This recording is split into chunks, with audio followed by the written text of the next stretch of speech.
So if you look at your program, there's another name, Eken, but he won't be able to be here today. I mean, obviously he's not here.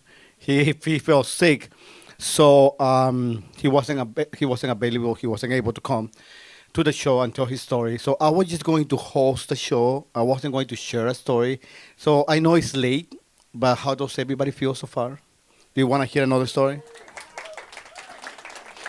Good, because I was going to tell the story anyway. So the doors are closed. I told him when I finish my story, you open the doors.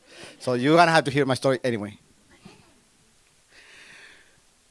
So when I first came to this country with my family, with my brothers, we came here and we were so surprised because things were so different in here in Chicago, in the United States, than things in Guatemala. For example, in Guatemala we have stores, corner stores, but you just like the real tiny store where you just go and you ask for the stuff that you want. Here they had humongous stores where you could get lost for hours, and they buy these big packages. Like, what, we really need that much toilet paper? And in Guatemala, we have rivers and we have lakes. But here, the first time that me and my brothers we went to see the lake in Michigan, when we went to the lake for the first time, we thought it was an ocean because it looked so big. We actually went and like tasted the water to see if it was salty. It wasn't salty, but it was something else. Yeah, right? And another thing that was different is that here everybody spoke English. Almost everybody spoke English. And in my family spoke Spanish. I say my family spoke Spanish because I could barely speak. I used to stutter really badly.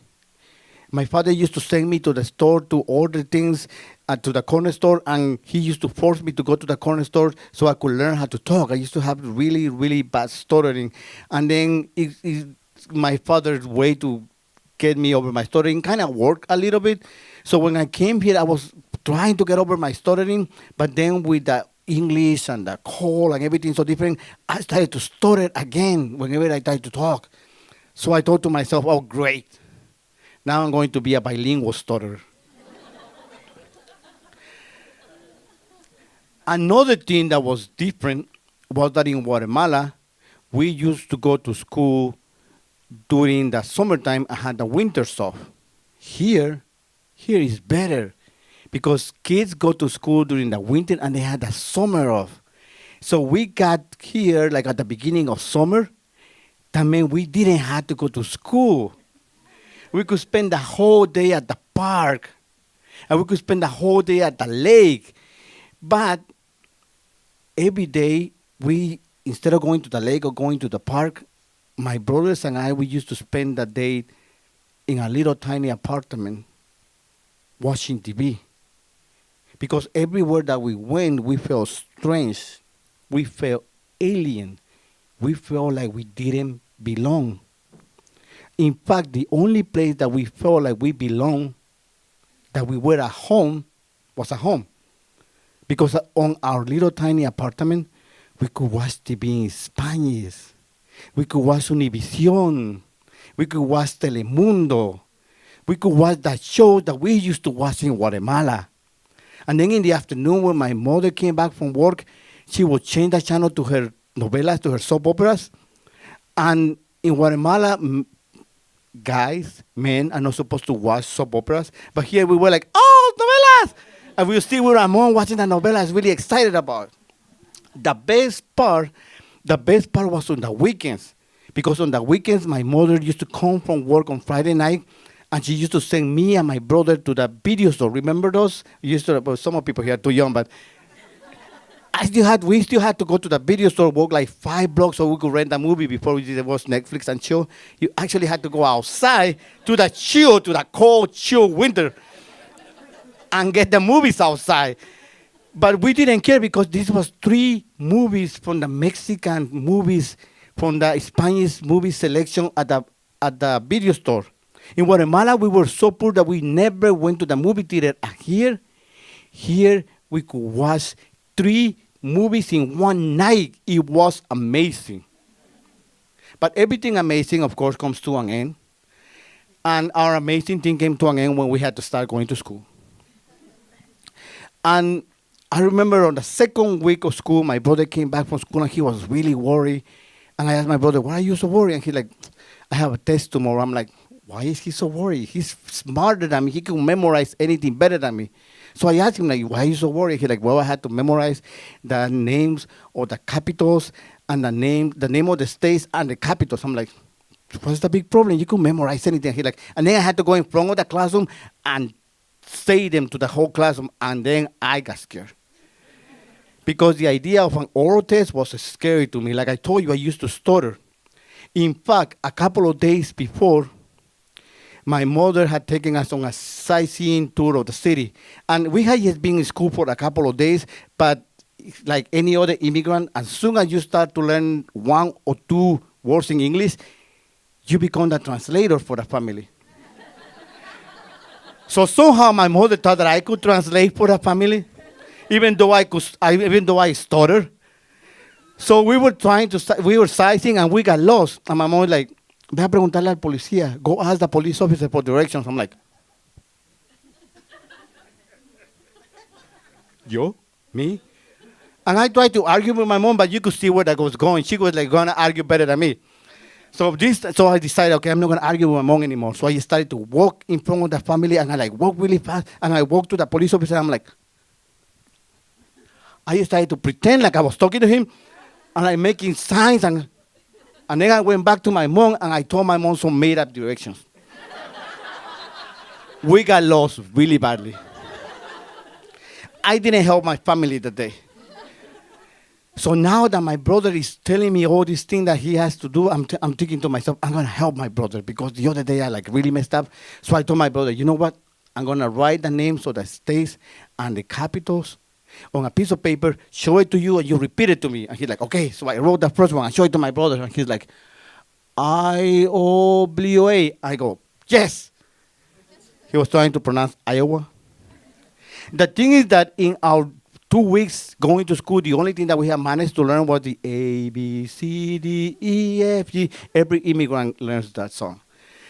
So we were trying to put the names, to pronounce the names of the states by putting every letter I-O-W-A, I-O-W-A, instead of Iowa. So if that's what we did with Iowa, imagine what we did with Washington, with Mississippi. We messed them up. But my brother and I, we figured out that we knew how to pronounce them, so he learned all of them the way that we pronounce them. And then he went to school.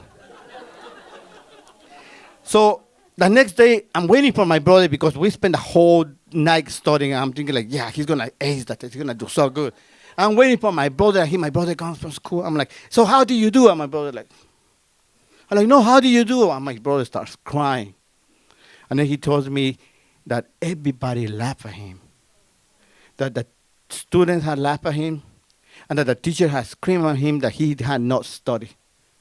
And I felt really upset. I felt upset at the students that had laughed at my brother. I felt upset at the teacher that had told my brother that he didn't study because he did study.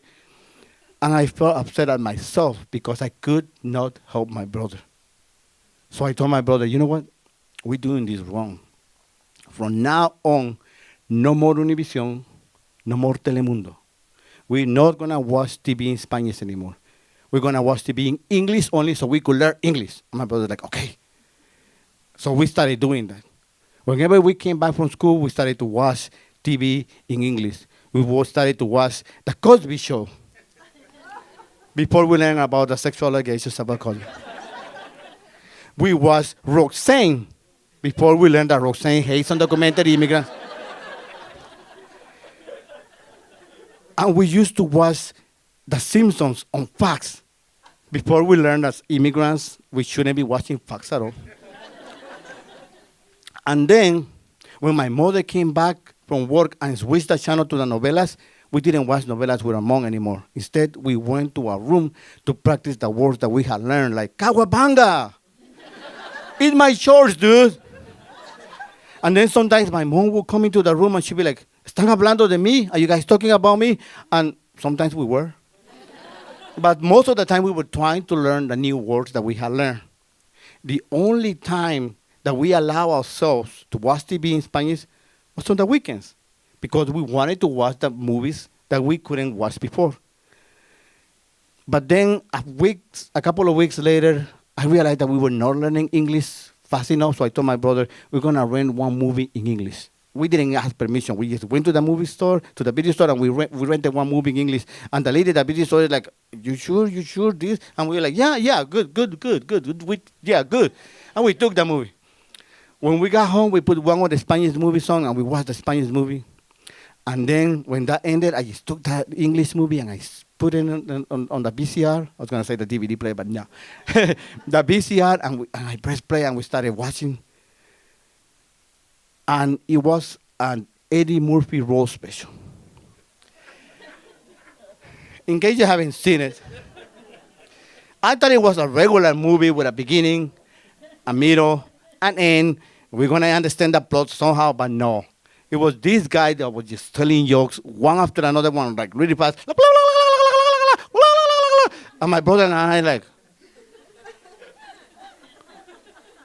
and my mom is looking at us like, so I fast forward the movie to see if we could understand something, and nothing.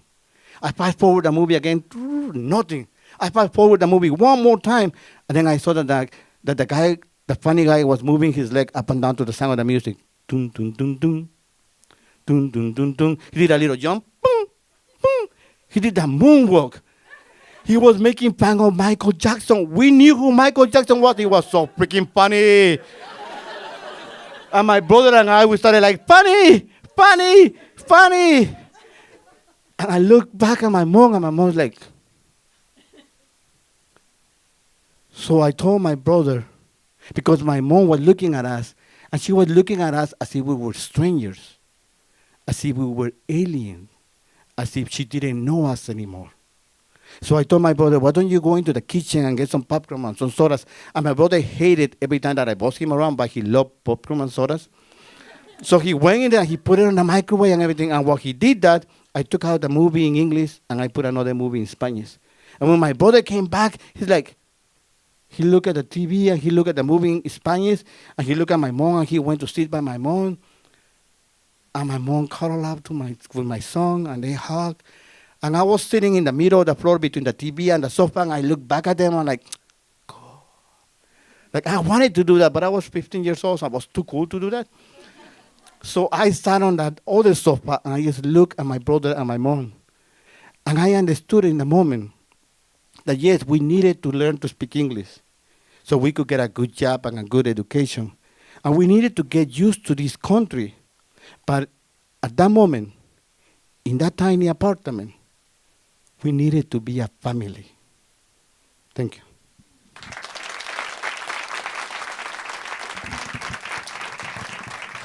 And please give a round of applause to all the storytellers tonight. Do you have your phones ready? We want to get together and just take a group picture. Yeah? Thank you so much. Have a good night.